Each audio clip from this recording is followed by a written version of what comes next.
આપણી પેરી ના લે રી ભાઈ ના રે લી એવડી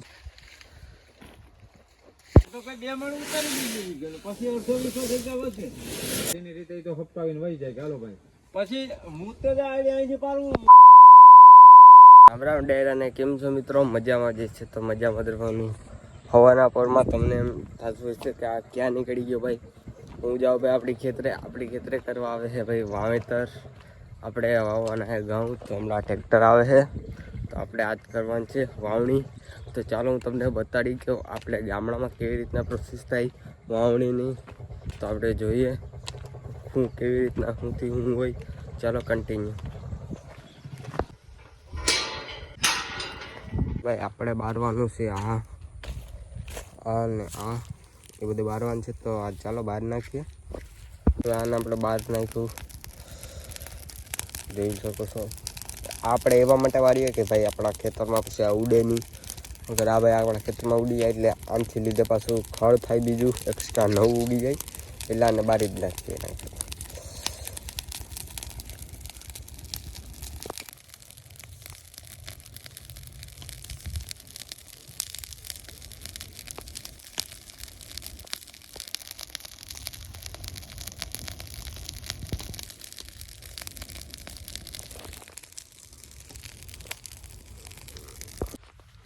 તો ભાઈ ફાઇનલી આપણું બી આવી ગયું હવે બી વાળો કંઈ આવે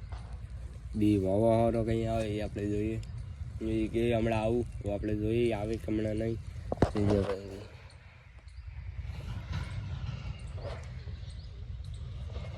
તો બી તો લેતા આવ્યો હવે આવે હમણાં તો સ્વાદ દઈએ આપણે મસ્ત મજાનું ચાલો એ આવે એની રાહ જોઈએ આપણે ત્યાં સુધી ઓલું આપણે જેટલું એટલું બહાર નાખીએ બધું ટ્રેક્ટરવાળો તો હજી નથી આવ્યો તો મેં વિચાર્યું કે આપણા આખા હેડાનો આપણે બધું રિચાર્જ કરી લઈએ ભાઈ આપણે હેડાની બધાની તો આપણે જોઈએ આપણે હેડામાં હું વાવી ગયેલ છે મને અત્યારે લગે નથી ખબર ભાઈ હા મેં પહેલાં એક હમણાં 2 નારેલી વાવી હતી એ કેવડી થઈ ગઈ એ જોતા આવીએ જોઈએ આપણે તો આપણે આખા બધા હેડામાં જોતા આવીએ આપણી પેરી ના લે રી ભાઈ નારે લી એવડી થઈ ગયો આમાં આ ગધેરનું શું થતું હશે યાર તમારે ભાઈ નારેલી હોય ને તો મને કમેન્ટમાં કહી દેજો આ ગધેરનું કેવો રોગ હશે કે શું હશે ભાઈ મને કમેન્ટમાં જરા કહી દેજો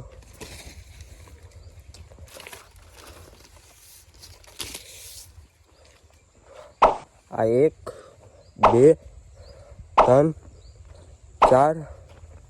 બસ 4 નારેલી આપણે વાવી હતી સૌથી મોટી ઓલી છે ઓલી इनथी नानी आ नानी आ भाई अपने आंबो से भाई आंबो जो हाँ भाई मस्त मस्तानो आंबो है बीजा अँ एक नारिયેલી है भाई देख लो बीजू अँ एक आंबो है पासो बीजू बधी લીંબુડી બીંબુડી તો આપણે અહીં નથી આવી એ તો બધી ઓલી સાઈડ વાવ્યું બધી વાં વાવ્યું ઓલા સાઈડે તો હવે અહીંયા આપણે કદાચ એટલામાં આપણે ચોક્કર સાઈઝનું ખેતર બનાવવાનું છે એમાં આપણે ભાઈ મસ્ત મજાની શાકભાજી લઈશું જો એટલી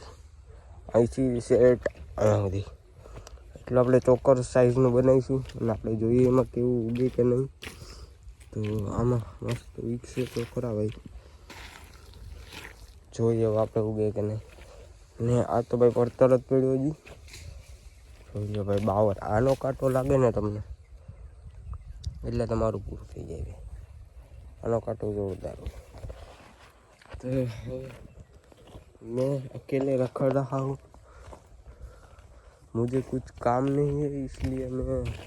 पूरे खेतर को रिसर्च कर रहा हूँ तो चलिए मिलते हैं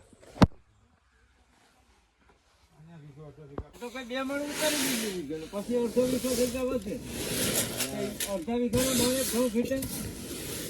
આ 3 વીઘા ખેતર છે ભાઈ અને 35 કિલોમાં એવરેજ આવે છે બસ સમજી ગયો એમાં મજા આવે ને બીજું કઈ નહીં અહીંયા એની રીતે તો હપ્તાવીને વહી જાય ચાલો ભાઈ પછી હું તો અહીંથી પાડું ઓલી બાદ રાખો સારી બાદ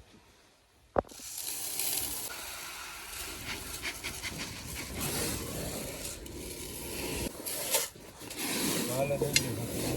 હાલો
ગુડ મોર્નિંગ. બીજો દિવસ ઉગી ગયો છે અને ભાઈ હું મારા મોબાઈલમાં ચાર્જિંગ પૂરું થઈ ગયું હતું એટલે હું અટાણે બ્લોગ બનાવું. બોય બધું કમ્પ્લીટ ગયું ને હવે આપણે પાણી હાલ ખેતરે, તો આપણે ખેતરે જઈએ જોઈએ કેવું પાણી હાલે. ચાલો લેટ્સ ગો. ખેતરે આવીને જોયું હતું તો આપણું પાણી તો વરાઈ ગયેલું હતું ભાઈ, જોઈ શકો છો. બધા ક્યારામાં વ્યવસ્થિત કરી દીધું છે. એટલું પાણી આપણું પીવાઈ ગયું તો એટલું ને એટલો ભાગ બાકી રહી ગયો કેમ કે લાઇટ વહી ગઈ હતી. તમને લાઇટ આવી જાય એટલે એટલા નહીં પીવડાવ દે એટલે બધું કમ્પ્લીટ થઈ જાય. એક અહીંથી ભૂંગરું હાલતું થાય, આ ભૂંગરું દેખાય, એક અહીંથી થાય ને એક વાંથી થાય, એ બંનેમાં થઈ જાય. હવે એ રીતના પવાઈ જાય તો હવે એ પાણી ભાઈ પીવાઈ જાય. તો આ બ્લોગ અહીંયા પૂર્ણ કરીએ તો કેવો રહે, બહુ સારું રહે. તો તમને આ બ્લોગ પસંદ આવ્યો હોય તો લાઈક કરજો, શેર કરજો અને સબસ્ક્રાઈબ કરજો. તો હવે મળીએ નવા બ્લોગમાં. ત્યાં સુધી બાય બાય. રામ રામ ડાયરાને.